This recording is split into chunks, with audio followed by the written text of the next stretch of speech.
Hoje pela manhã, pensando na situação do nosso país, a crise política que traz preocupações da área econômica, eu tinha pensado em falar sobre oração, que, sem dúvida, sempre é necessária, mas especificamente em momentos difíceis, a palavra de Deus nos recomenda orar.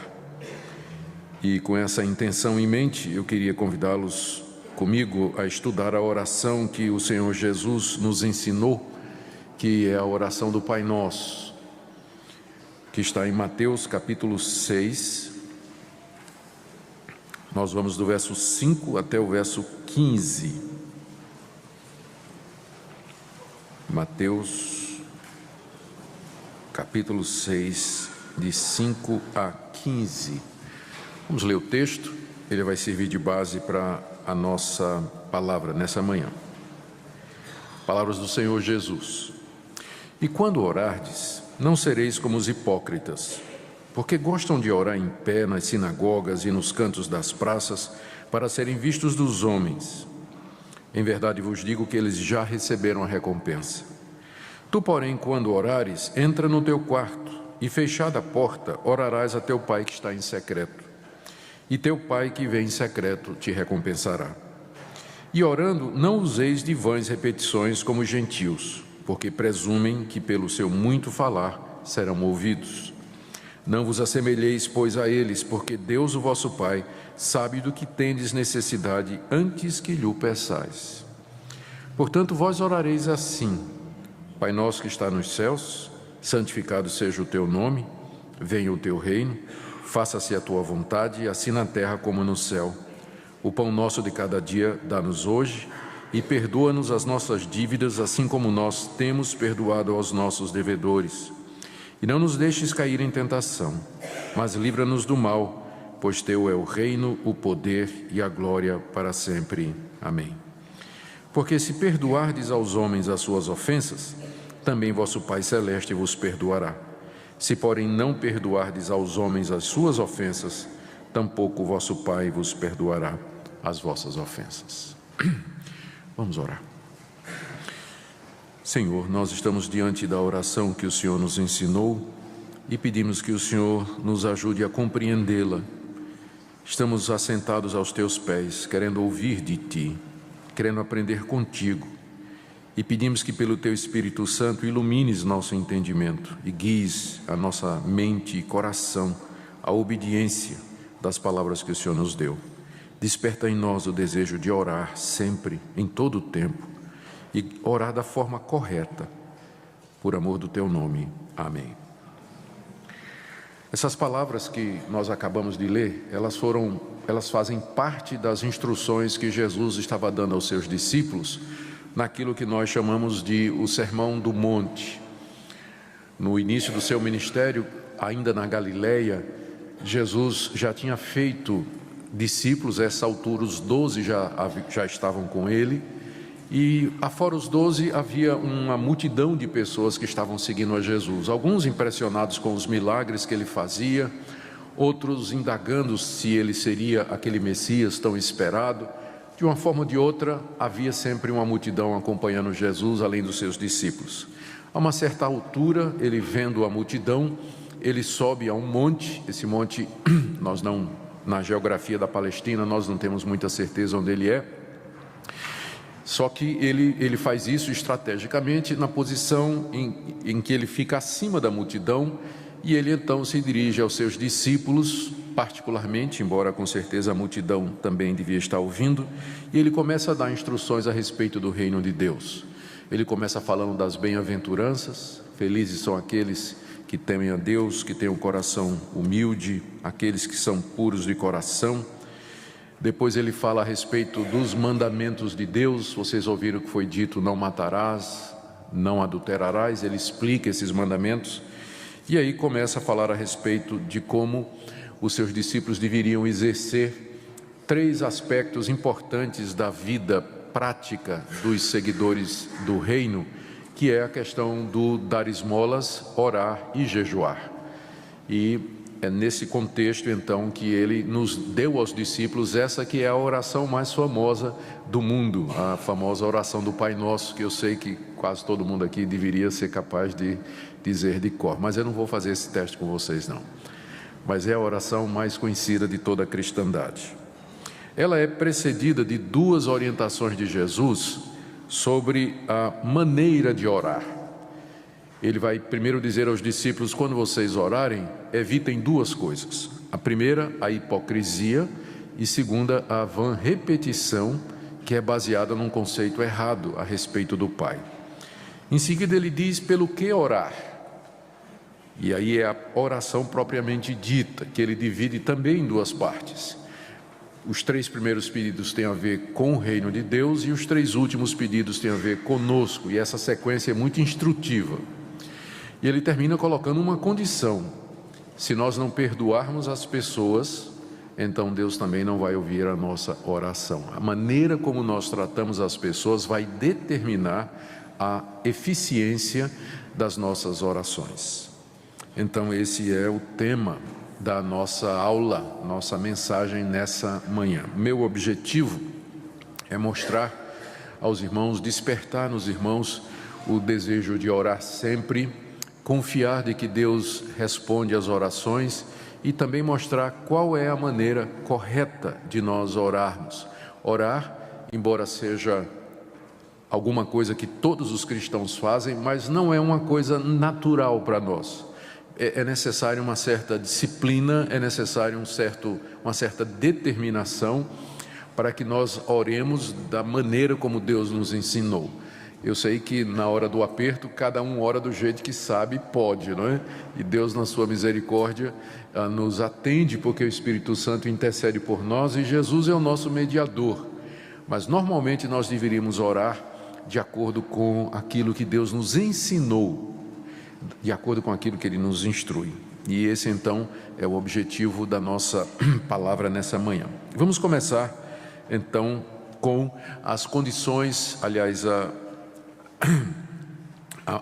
as duas coisas que Jesus ensinou aos discípulos, a nós, que deveriam ser evitadas na oração. Eu chamo a sua atenção, em primeiro lugar, no verso 5, para as palavras iniciais com as quais Jesus introduz o assunto. Ele diz assim: e quando orardes. Ele não diz se orardes, mas quando orardes. Ele está pressupondo que nós vamos orar. Orar é uma obrigação de todo discípulo. Então não é assim, no dia que vocês orarem, ou se vocês quiserem orar, mas Jesus está pressupondo que a oração é alguma coisa que vai acontecer.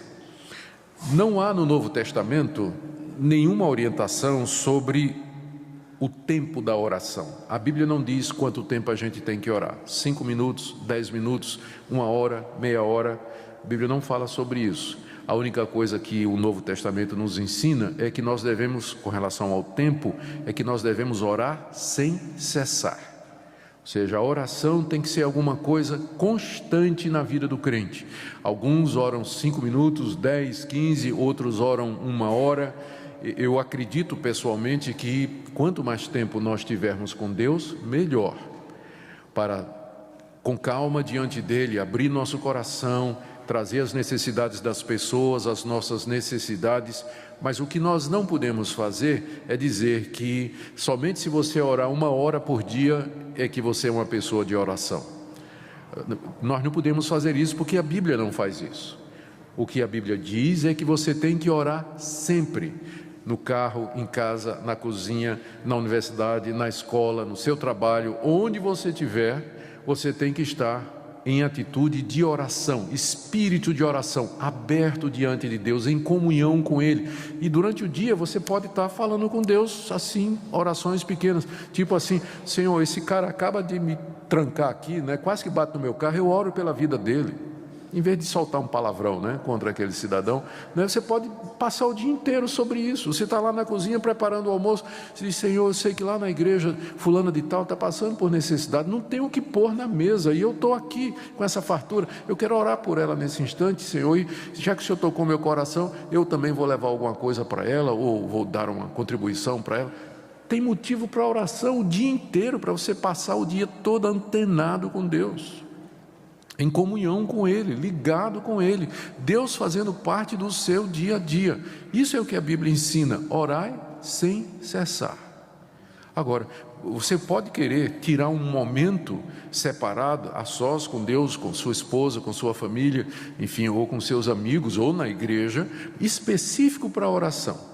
Aí você tem várias vantagens para isso. Você pode se concentrar, você pode ler a Bíblia, que vai orientar a sua oração. Você pode, junto com os irmãos, ter uma visão mais ampla das coisas pelas quais você realmente deveria estar orando. Então, é importante, por isso que na igreja nós temos reuniões de oração, nós temos esforços para que os crentes se reúnam, mas esses movimentos, reunião de oração na igreja, esforço de oração, eles vêm para nos ajudar, porque é dever seu orar o tempo todo, estar em comunhão com Deus. Por isso Jesus diz aqui: quando orardes, quando orardes. As duas orientações são estas, as duas coisas que temos que evitar. Primeira, não sejam como os hipócritas. Primeiro a gente tem que definir o que é um hipócrita. A palavra é muito interessante na língua grega. Significa esconder-se atrás de alguma coisa. E esse nome hipócrita, ele primeiro foi dado aos atores do teatro antigo, que quando se apresentavam no público numa peça, eles traziam uma máscara. Vocês já devem ter visto isso, né? Tem uma máscara em que a pessoa está rindo com um pauzinho e a pessoa bota na frente da cara, né? Ela pode estar até chorando, mas pela máscara o que aparece é o riso. Então, nas peças teatrais, o ator era chamado hipócrita, porque ele estava escondido atrás de alguma coisa. O que aparecia era aquela face sorridente, mas por dentro ele podia estar chorando, podia estar com raiva, mas o que aparecia era aquilo ali. Com o tempo, a palavra hipócrita veio a designar uma pessoa que parece o que não é. Alguém que dá a impressão de que é alguma coisa, mas na verdade ela é outra diferente. Daí o nome hipócrita, que já era comum na época de Jesus. E Jesus então usa o termo hipócrita para aquelas pessoas que usam a oração para parecer que são pessoas piedosas, que andam com Deus, espirituais, mas na verdade não são. Esse é um uso errado da oração. Você querer orar diante das pessoas, Jesus não está proibindo que a gente ore na frente dos outros, mas você, quando for orar em público ou na presença de outras pessoas, você orar para impressionar os outros, para os outros pensarem que você é uma pessoa que anda muito próximo de Deus, quando na verdade você sabe que não é isso. Então esse é o hipócrita. E é claro, a gente pode fazer a aplicação para muitas outras áreas da vida, né? A pessoa está na igreja, a pessoa se envolve com atividades religiosas, ela faz um monte de coisa, mas o coração dela não é reto, não é puro. Então é a máscara, né? É o hipócrita. Ela parece alguma coisa, mas na verdade ela não é. Jesus aqui se refere especificamente no verso 5 aos fariseus. Olha o que ele diz. Na época dele, os fariseus eram os religiosos mais conhecidos. Pessoal que se dedicava a obedecer à lei de Deus em detalhes e cumprir todos os regulamentos da lei de Moisés, mas aquilo era uma fachada. É o mesmo pessoal que depois condenou Jesus à morte. Ele disse: quando vocês orarem, não sejam como os hipócritas, porque eles gostam de orar em pé nas sinagogas e nos cantos das praças para serem vistos dos homens. Era isso que os fariseus faziam na época de Jesus. Nas sinagogas, geralmente se orava sentado. O mestre ensinava sentado.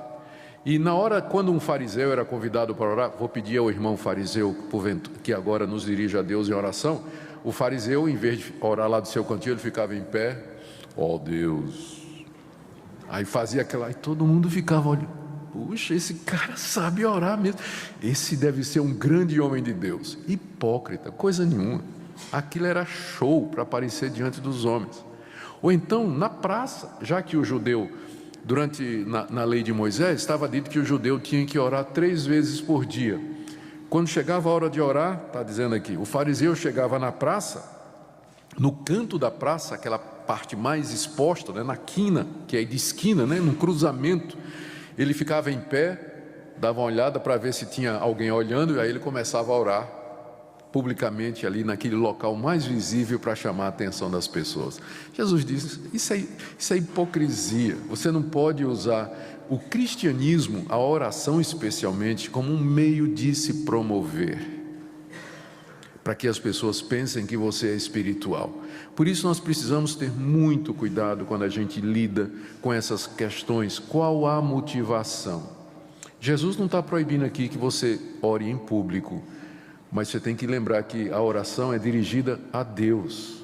E nós não podemos usar a oração para impressionar as pessoas ou dar a impressão de que nós somos aquilo que na verdade no íntimo nós não somos. Jesus diz aqui que na verdade eles já receberam a recompensa. Qual é a recompensa? O aplauso humano. As pessoas dizendo, puxa, que pessoa espiritual. Pronto, é tudo que você vai receber. A sua oração não vai ser atendida por Deus. O máximo é essa recompensa humana que você vai ter. Aí então, o que fazer? Verso 6. Tu, porém, quando orares, entra no teu quarto e, fechada a porta, orarás a teu pai que está em secreto, e teu pai que vê em secreto te recompensará. Como eu disse, o Senhor Jesus não está proibindo que você ore em público e não está dizendo que a oração boa é somente aquela que é feita você trancada no quarto. O que ele está dizendo é que nós evitemos a hipocrisia, a ponto de que, se for necessário, você evite orar em público e vá orar em secreto. O que Jesus está recomendando aqui é a sinceridade de coração, é a comunhão entre você e Deus, longe dos olhares humanos, ou longe de buscar a aprovação humana. A oração é um momento entre você e seu Pai que te vê em secreto, que vê você lá no quarto, onde ninguém mais te vendo, Deus está te vendo. Lá quando você está dirigindo, lá quando você está no trabalho, quando você está na escola, quando você está no seu gabinete, quando você está sozinho, Deus está vendo você. E é a Ele que você vai orar e dirigir as suas orações. A gente precisa sempre ter muito cuidado com as palavras de Jesus e entendê-las no contexto. Depois da Reforma Protestante, houve muitos grupos que saíram da Reforma, que foi um grande movimento religioso, e alguns estranhos, né? E um deles era um grupo que dizia exatamente isso aqui, que só orava, não tinha oração pública, interpretou as palavras de Jesus literalmente, sem entender a intenção, e o movimento era voltado para orar no quarto, né? Então, quando tinha reunião, tinha culto, ninguém orava. Aí depois todo mundo ia para casa, se fechava no quarto e orava. Como eu disse, nós temos que entender o que é que Jesus está proibindo aqui. Ele está proibindo a hipocrisia, o show, e está estimulando que nós tenhamos contato íntimo com Deus, que nós saibamos que o nosso Deus, Ele nos vê e que é dele que nós temos que buscar a recompensa. Segunda coisa que Jesus proíbe é a vã repetição, versos 7 e 8. E aqui o alvo, primeiro ele usou os fariseus, né, como exemplo daquilo que nós não devemos ser. E agora ele usa os pagãos como também exemplo de como não devemos orar. Os pagãos, eles também eram bastante religiosos. A gente às vezes pensa que só os cristãos é que são religiosos. Não, os pagãos têm as suas religiões. Eles acreditam nos seus deuses, eles oram a seus deuses, eles trazem ofertas para os seus deuses, eles seguem o código moral que eles acham que vem dos deuses deles. O problema é que isso não é baseado na revelação de Deus, vem da imaginação humana, não só os deuses, mas também todo esse sistema religioso que eles têm. E aí, porque esses deuses não são deuses verdadeiros, nas religiões pagãs, nas religiões que não são o cristianismo, você vai encontrar muito desse negócio de mantra, de repetir orações, como se a repetição de determinadas frases, de determinadas palavras, tivessem um poder mágico para influenciar a divindade. Então os pagãos ficavam repetindo frases diante dos seus deuses. Você tem um exemplo disso no Antigo Testamento, quando Elias desafiou os profetas de Baal. Vamos ver qual é o Deus verdadeiro. Um altar para Baal, que era o Deus pagão que estava sendo adorado em Israel, e um altar para o Deus verdadeiro. Os profetas de Baal, e esse foi o acordo, não é? A competição, deviam orar a Baal para que Baal mandasse fogo do céu para provar que era Deus. E eles passaram o dia inteiro gritando: responde Baal, e ficavam pulando ao redor do altar, se cortava com faca, e responde Baal, e Elias, que não era nem um pouquinho politicamente correto, dizia: grita mais alto, pode ser que ele foi no banheiro, ou então foi para fazer alguma coisa, né? Grita aí mais alto para ver se Baal responde, e o pessoal repetindo: responde Baal. Elias, chega a vez de Elias, ele vai ao altar que ele erigiu e manda botar água em cima para deixar bem molhadinho o animal que estava morto, e ora uma vez só e diz: Deus, responde para que eles vejam que tu és Deus. E desce, todo mundo conhece a história, desce fogo do céu e consome o altar. É esse contraste que Jesus está fazendo aqui. Quando vocês orarem, não sejam como os gentios, porque eles pensam que pelo muito falar eles serão ouvidos. É porque eles não sabem quem é Deus. Jesus explica: vocês não devem ser semelhantes a Ele, verso 8, porque o vosso Pai sabe do que tendes necessidade antes que lhe o peçais. Antes de nós pedirmos, antes de verbalizarmos a nossa necessidade, Deus já a conhece, porque o nosso Deus é onisciente, onipotente e onipresente. Ele não é como esses deuses da imaginação humana, mas Ele é o Deus que conhece todas as coisas. É o Deus que tem conhecimento dos menores detalhes sobre a sua vida. Ele não somente sabe tudo o que você precisa, mas Ele sabe exatamente o que você precisa, mesmo que você às vezes peça outras coisas. Ele sabe do que é que você de fato precisa. Com isso, Jesus não está desestimulando que nós insistamos diante de Deus ou perseveremos na oração quando Deus parece demorado em atender. Há uma diferença entre você instar com Deus e perseverar em oração com Deus e você ficar repetindo uma frase, ou como por exemplo a Ave Maria ou o próprio Pai Nosso, porque tem gente, há uma fórmula, ou há uma forma evangélica não, dentro do cristianismo de fazer isso. E nós temos isso, o melhor exemplo é o da Igreja Católica, onde os fiéis são ensinados a rezar 10 Ave Marias ou 20 Pai Nossos para conseguir uma graça, ou para serem perdoados por Deus, ou para pagar algum tipo de pecado como penitência. Então, a ideia é que se você ficar repetindo o Pai Nosso, ou a Ave Maria, ou qualquer outro tipo de oração, aquilo vai sensibilizar Deus e fazer com que Deus atenda. Mas Jesus está dizendo que não funciona dessa maneira. Mas como eu falava, isso não quer dizer que você não possa argumentar com Deus. Mas quando você vai argumentar, pensa o seguinte: seu filho chega para você e diz: mamãe que está no céu, eu quero comer. Mamãe que está no céu, eu quero comer. Mamãe que está no céu, eu quero comer. Mamãezinha querida que está no céu, não. Mamãezinha querida, eu quero comer. Mamãezinha querida. Você acha que seu filho chegar para você fazer isso? Né? E se seu filho, você vai preferir que seu filho chegue assim e diga assim: mamãe, eu estou com fome e eu preciso comer. A senhora sabe que eu tenho 5 anos de idade, eu preciso me alimentar regularmente. Por que a senhora não está me respondendo? A senhora não acha que eu sou importante para a senhora? Ah, sim. Então isso é insistir na oração, isso é perseverar com Deus. Por que você não está me respondendo, Senhor? Eu te ofendi em alguma coisa errada em mim, algum pecado na minha vida? Ou será que eu estou pedindo errado? Por que o Senhor não está respondendo? Oh Deus, Tu és tão bom, a Bíblia diz que se a gente orar e pedir, o Senhor responde, mas o Senhor não está me respondendo. É diferente, isso não é vã repetição. Isso é perseverar na oração, é insistir com Deus, é lutar com Deus em oração. E isso a Bíblia nos ensina a fazer. Mas pensar que você ficar repetindo frases, só por repetir frases Deus vai atender, isso é paganismo. Nosso Deus não é assim. Ele quer que você converse com Ele, que você raciocine com Ele, que você argumente com Ele, que você diga para Ele por que Ele deveria atender sua oração. E você diz: mas Ele já não sabe? Ele sabe, mas Ele quer que você saiba também. E é tão bom quando a gente fica diante de Deus e vai discutir com Deus por que Ele não está respondendo, ou por que Ele deveria responder à oração. É até um bom exercício. Quando você for pedir alguma coisa para Deus, você escreve no papel, assim dizendo, 10 razões pelas quais Deus deveria me responder. E aí argumente com Ele. Aí você vai ver que de repente você não está tão precisando daquela coisa mesmo, não é?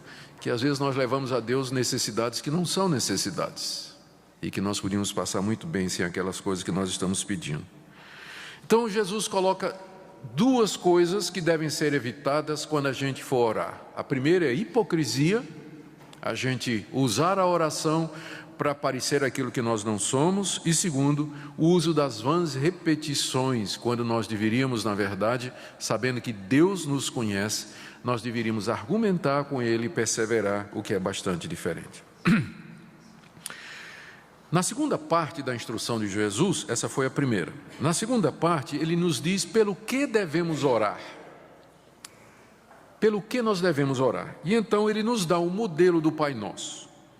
E aqui, antes de entrar no modelo do Pai Nosso, antes de entrar nos itens do Pai Nosso, nós temos que primeiro discutir o que Jesus pretendeu ao dar aos discípulos um modelo.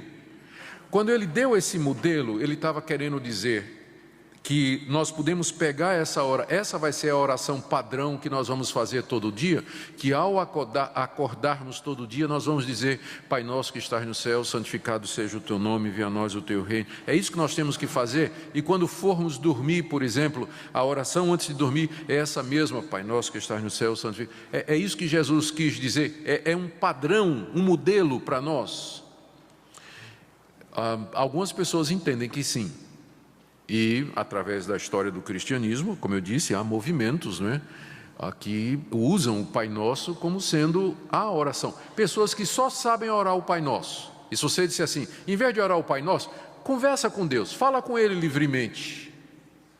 Como você está conversando com uma pessoa, e a pessoa fica meio sem jeito, né, de falar com Deus, porque o Pai Nosso acaba virando uma muleta, né? Ele só sabe orar repetindo o Pai Nosso. Eu não penso que essa era a intenção de Jesus. O Pai Nosso que Ele ensina aqui, a oração que Ele ensina aos seus discípulos, Ele ensina como sendo uma orientação sobre quais são as prioridades na minha vida pelas quais eu devo orar, e as coisas principais referentes ao reino de Deus, e as coisas principais com relação à minha vida aqui nesse mundo, pelas quais eu devo orar também. Agora, eu quero dizer para vocês que funciona muito bem como orientação. Na minha vida pessoal, às vezes quando meio desfocado e meio desorientado, sem saber direito o que eu devo orar, quantas vezes eu me vali do Pai Nosso, como sendo uma orientação, para ajeitar minha mente, né? Para não ficar sem saber o que dizer diante de Deus, então me lembrando do Pai Nosso, e indo ponto a ponto e orando a Deus, por isso, por as coisas que estão aqui. Então, tanto como uma orientação geral, como um estímulo, a oração que Jesus ensina, ela está diante de nós, não para virar uma vã repetição, mas como uma orientação sobre como nós deveríamos orar. A oração, como eu disse, está dividida em duas partes.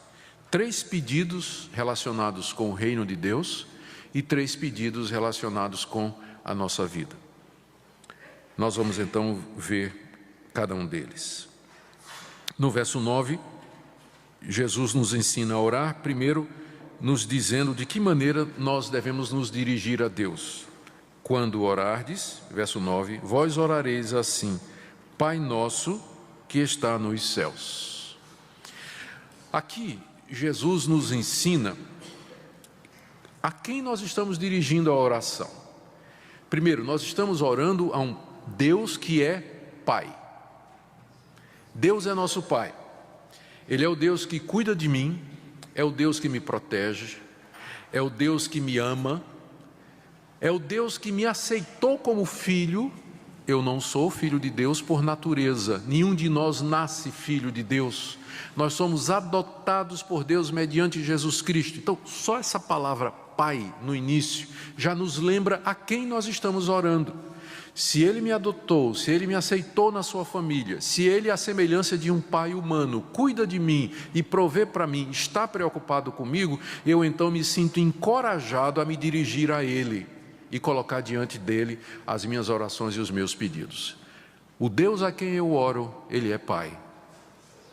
Um Pai que cuida, que ama, que compreende, que entende, que provê, que tem poder para atender às minhas necessidades. Segunda palavra aqui é que Ele não somente é Pai, mas Ele é Pai nosso. Isso me lembra que eu faço parte de uma grande família de pessoas que, como eu, também podem chamar Deus de Pai.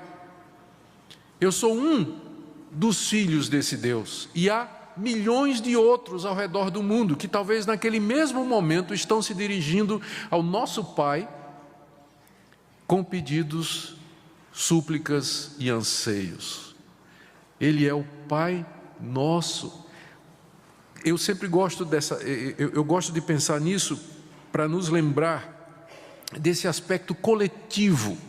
Não há nada no Novo Testamento, no cristianismo, que ensine ou que estimule o individualismo, essa ideia que às vezes surge nos movimentos pietistas, de que você está ali sozinho, trancado num quarto, clamando a Deus, e a religiosidade ou o cristianismo é praticado mais em termos individuais. A Bíblia toda nos lembra de que nós fazemos parte de uma família. A visão bíblica de igreja ou de ser cristão é coletiva. Nós fazemos parte de um corpo, de uma família. É Pai nosso. Jesus não diz, vocês vão orar assim, Pai meu. Embora você, em momentos você vai dizer, né? Meu Pai, tenha misericórdia de mim. Mas não esqueça que Ele é Pai também de milhões, bilhões de outras pessoas nesse planeta. E que nós fazemos parte dessa grande família, desse povo que se dirige a Deus como Pai. Terceira coisa, Ele é o Pai nosso que está nos céus. Eu creio que Jesus estava fazendo um contraste consciente.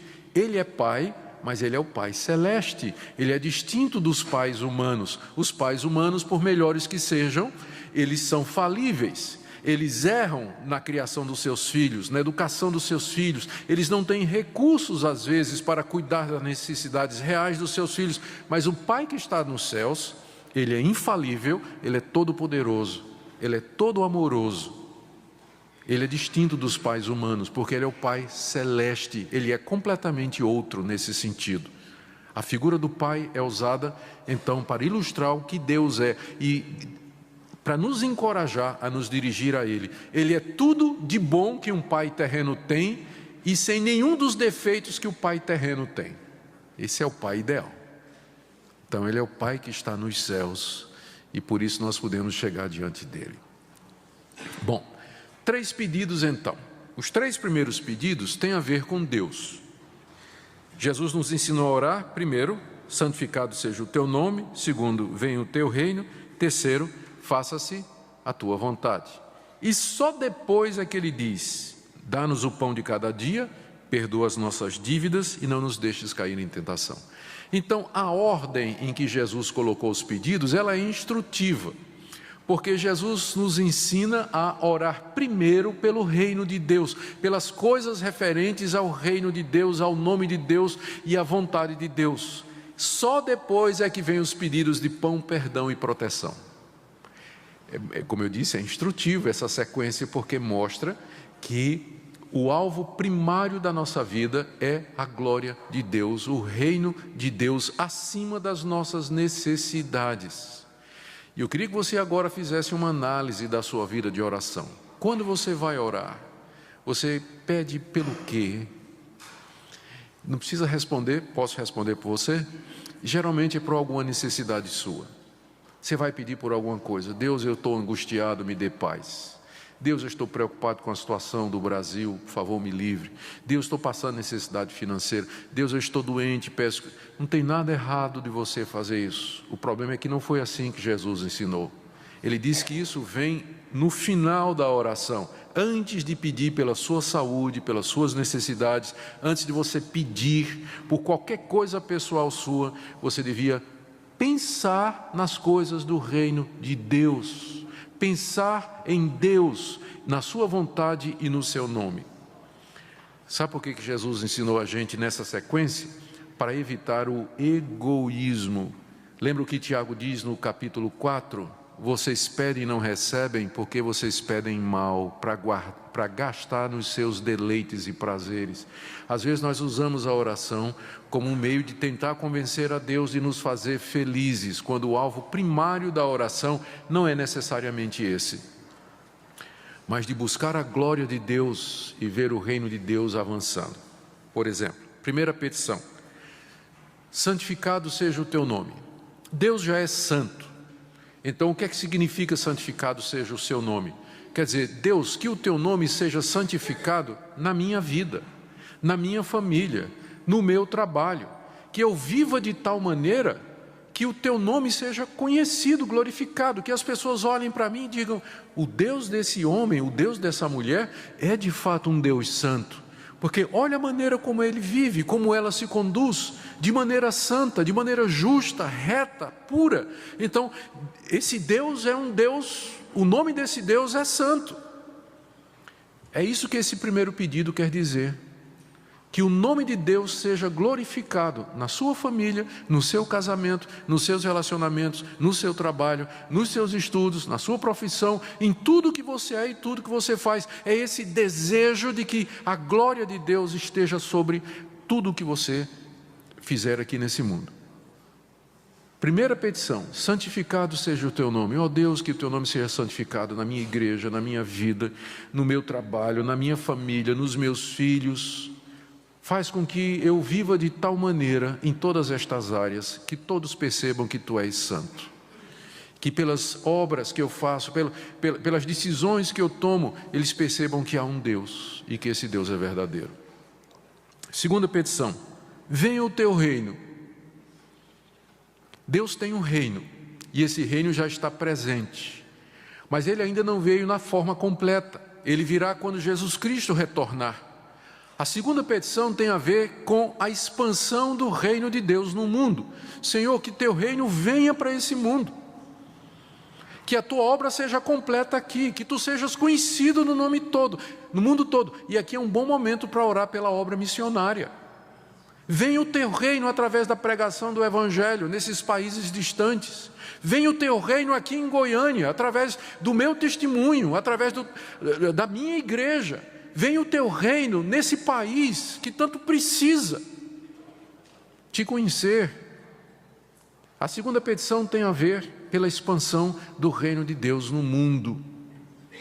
Você pode aproveitar e orar: Senhor, se o Senhor quiser me usar, me usa. Se quiser usar os meus filhos, eu consagro meus filhos a Ti, para que o Senhor os use como propagadores do Evangelho. Eu sei, Senhor, Tu sabes, eu gostaria que eles fossem médicos, advogados. Eu queria isso para eles, mas se for a tua vontade, manda pregar o Evangelho na China. Aqui está minha família, meus filhos, usa para a tua glória. Venha o teu reino. Você pode orar por isso também. É isso que a segunda petição nos ensina. E tem a terceira: faça-se a tua vontade, não a minha, mas a tua vontade. Deus tem uma vontade, Deus tem um plano, Deus tem um querer. Ele não é um Deus que fica lá em cima no céu, olhando e dizendo: o que você escolher para mim está bom, só me avisa, tá? Para eu abençoar. Ele não é esse tipo de Deus. Eu sei que tem gente no povo evangélico que acha que Deus é assim. Não, esse Deus tem uma vontade, Ele tem um plano, Ele tem um propósito. E você está orando para dizer a Deus: Senhor, faz a tua vontade na minha vida, ainda que isso me doa, ainda que não seja o que eu quero, ainda que a tua vontade seja completamente diferente daquilo que eu imagino que seria a minha felicidade, mas a tua vontade, ela é o bem maior que eu quero. Eu quero viver para fazer a tua vontade, só serei feliz fazendo a tua vontade. Faz a tua vontade na minha vida, na minha família, na vida do meu país, na vida da minha igreja, em todo lugar, que a tua vontade prevaleça. Você ora assim? Seja glorificado o teu nome, que o teu reino se espalhe através da igreja no mundo e que a tua vontade seja feita, ainda que me custe dor e sofrimento. É um pedido de entrega total. E ele diz aqui, terminando a primeira parte, que nós devíamos dizer: faça-se a tua vontade, assim na terra como no céu.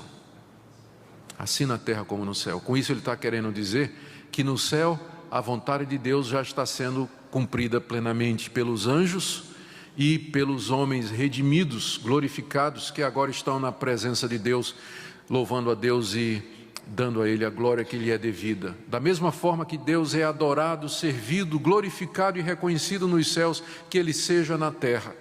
Que o nome dEle, que o reino dEle venha, que o nome dEle seja conhecido e glorificado e que a vontade dEle finalmente domine. Essa é a oração mais profunda que você poderia fazer. E agora você pode entender porque pão, perdão e proteção são secundários.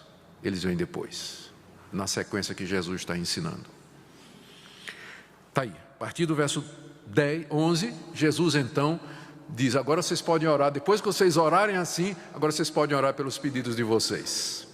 E tem 3 coisas que Jesus colocou como sendo alvo das nossas orações pessoais e particulares, para as nossas necessidades. Primeiro, o pão nosso de cada dia nos dá hoje. É fácil lembrar, porque tudo começa com P, né? Pão, perdão e proteção. Vamos começar com o pão. A oração é, o pão nosso de cada dia nos dá hoje. Notou primeiro que ele está dizendo que você tem que orar pelo pão e não pelo pudim, não é? Porque a gente, entendeu? Deus promete, quando ele diz assim, ore pelo pão, o que é que Jesus está dizendo? Se você pedir o pão, Deus dá. Pudim, pode ser.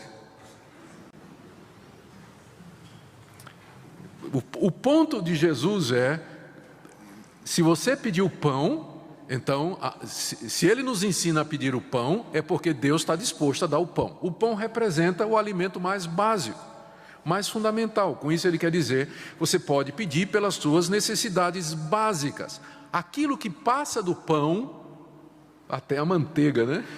Aquilo que passa do pão pode ser, não tem promessa de que você vai todo dia passar manteiga no pão, ter um queijinho com mortadela, de jeito nenhum. Deus não está prometendo isso. Ele está prometendo o sustento básico, que Ele não vai deixar você morrer de fome.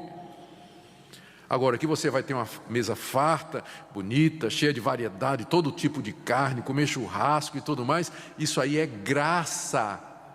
Graça, Deus, Ele dá pela misericórdia dEle, mas no dia que isso faltar, não quer dizer que Ele não ama você e que Ele não está sendo fiel às promessas. Então se lembre disso.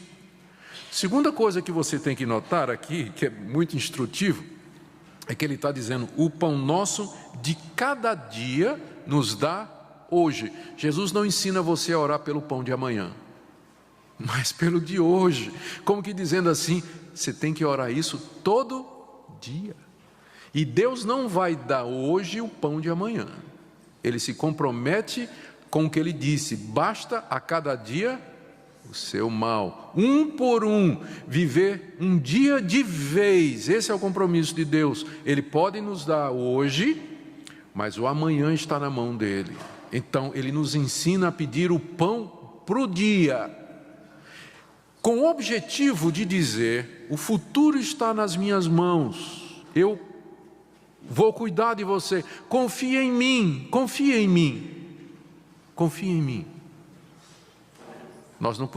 Nós somos ensinados então a viver na dependência diária de Deus. O segundo pedido, dentro da segunda parte da oração, perdoa-nos as nossas dívidas, assim como nós temos perdoado aos nossos devedores.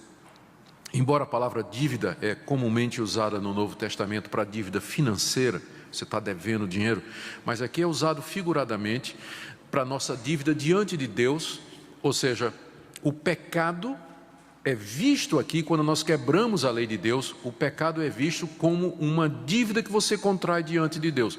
Quando você peca, você se torna devedor a Deus. Por quê?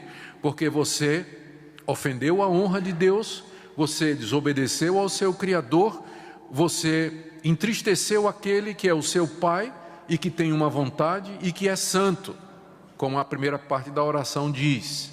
Então, quando nós desobedecemos a esse Deus, nós nos tornamos devedores e, portanto, sujeitos ao castigo de Deus, à repreensão de Deus, à disciplina de Deus.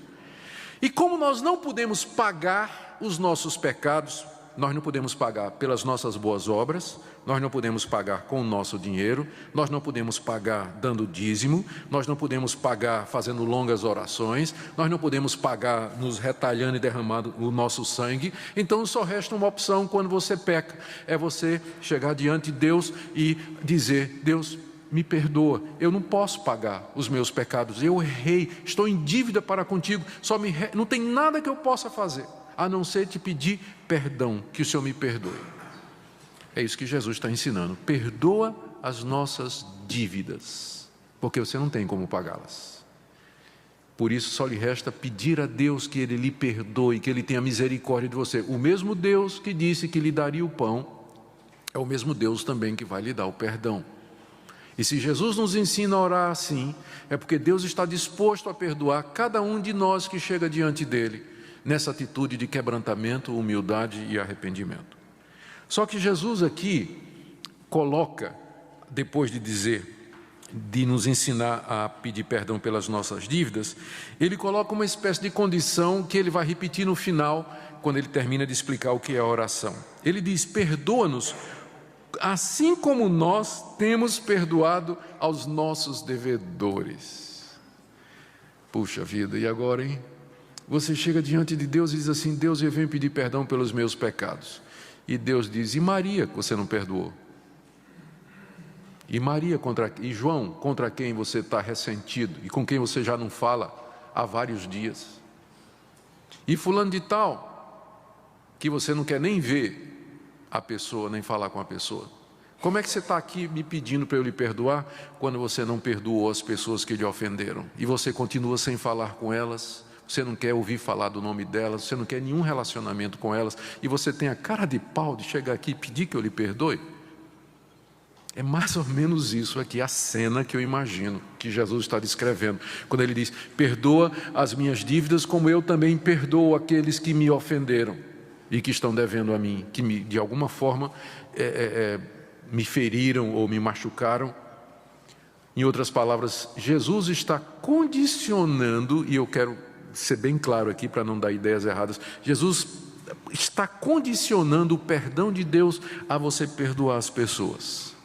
E eu quero pular aqui já para o final, eu vou voltar para a tentação, mas no verso 14 e 15, Jesus expande isso. Ele diz assim: porque se perdoardes aos homens as suas ofensas, também vosso Pai Celestial vos perdoará. Se, porém, não perdoardes aos homens as suas ofensas, também vosso Pai não perdoará as vossas. O que Jesus está dizendo aqui? Que o perdão, ele é decorrente do perdão que eu dou para os outros? Eu creio que ele está dizendo isso sim. Mas nós temos que entender alguma coisa mais fundamental por detrás. Somente aqueles que são filhos do Pai que está no céu e que foram transformados, nasceram de novo, ganharam uma nova natureza, têm o Espírito Santo morando neles, somente estes são capazes de perdoar de verdade.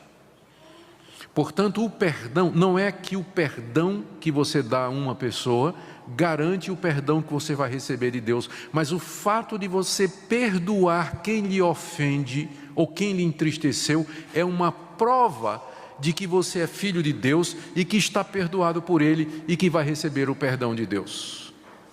É uma evidência, é um sinal externo, concreto, é uma prova irrefutável de que você é de Deus e que, portanto, Ele vai lhe perdoar as suas ofensas.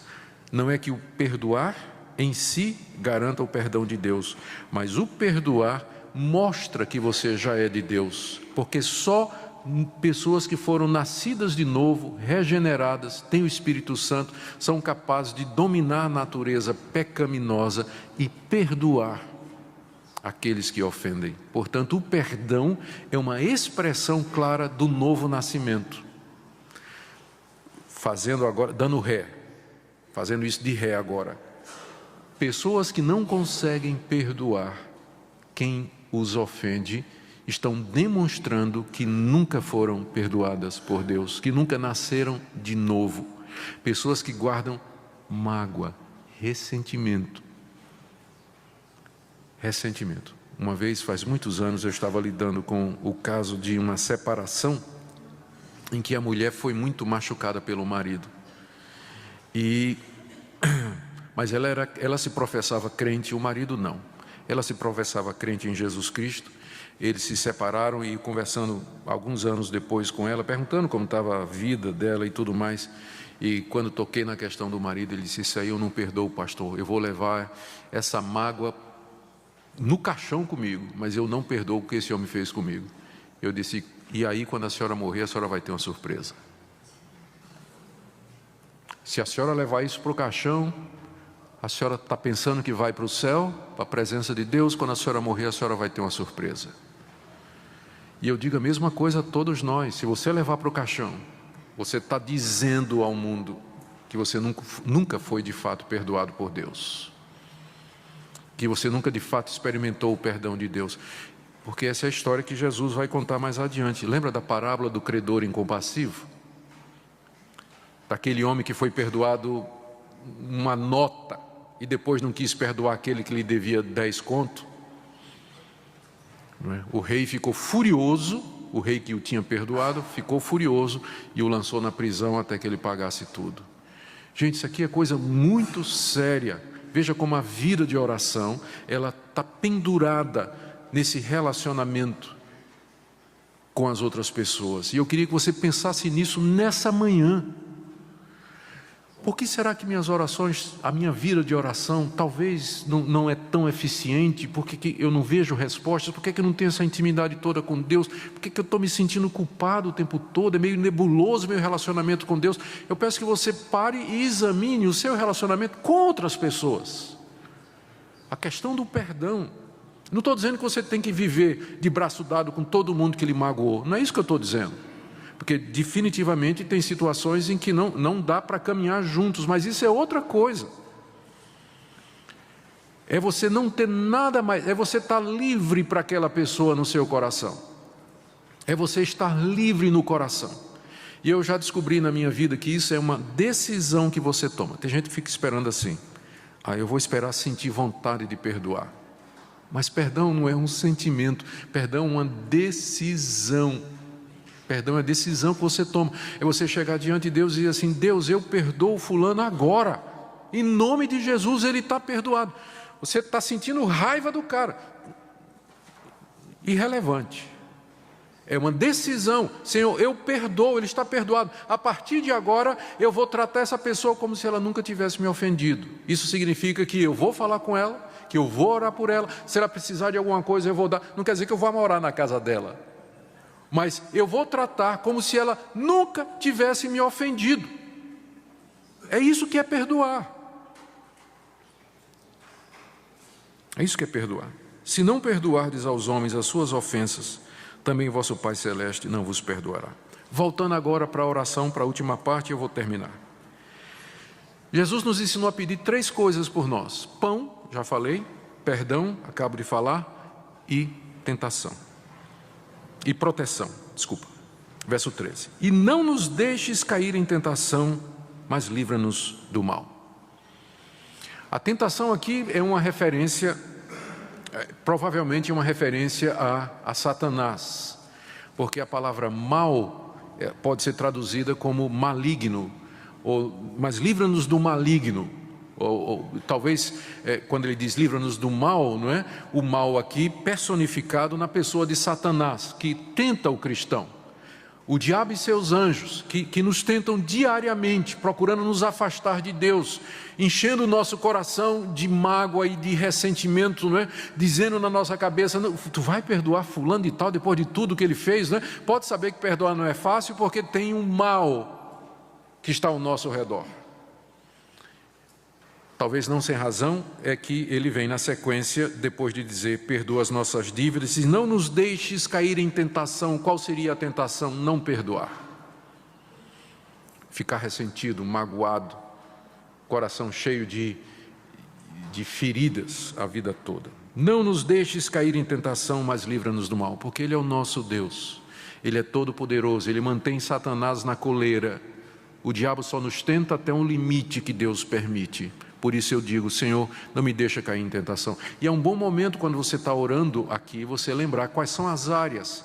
Senhor, não me deixa cair em tentação, porque eu me sinto tão tentado a cair fora do meu casamento, mesmo que minha mulher não me traiu, nem me largou, mas eu estou tentado a sair fora, não me deixa.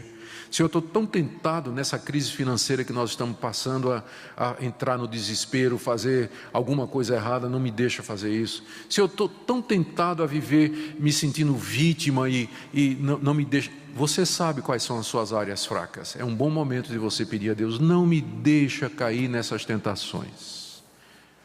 O Senhor me deu uma namorada tão bonita, Deus, não me deixa cair na tentação. Me ajuda a esperar por ela até eu casar. Não me deixa cair na tentação, porque é grande. Para todo mundo parece a coisa mais normal do mundo. Mas eu sei que não é para ti. Não me deixa cair em tentação.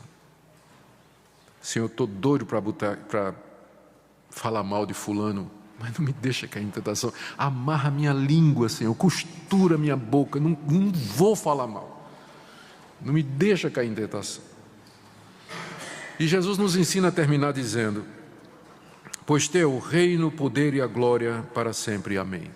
Na sua Bíblia deve estar entre colchetes aí essa frase. Isso é porque em alguns manuscritos antigos, onde tem o Evangelho de Mateus, alguns manuscritos gregos, datando do século III e IV, essa frase não aparece. Alguns acham que foi inserida depois. Quer ter sido inserida depois ou tenha sido escrita pelo próprio Mateus, ela faz bastante sentido. E está na maioria dos manuscritos que nós temos. Então, o que Jesus está nos ensinando ao final da oração é dizer: Deus, santifica o teu nome, venha o teu reino, tua vontade faz, dá-nos o pão, dá-nos o perdão e dá-nos a proteção, pois teu é o reino, tu és o rei e tu tens poder para fazer todas estas coisas. Teu é o poder. Não te faltará, ó Deus, habilidade, capacidade, sabedoria, recursos para o Senhor me dar o pão, o perdão e a proteção, pois teu é o poder. Não estou orando a um Deus morto. E tu é a glória. No final, tu receberás a glória. Se tu me atenderes, se tu ouvires a minha oração, toda a glória será tua, agora e para sempre. Amém. Então, queridos, essa é a oração do Pai Nosso.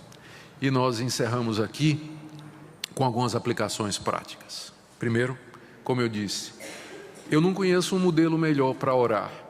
Eu procuro orar o dia todo.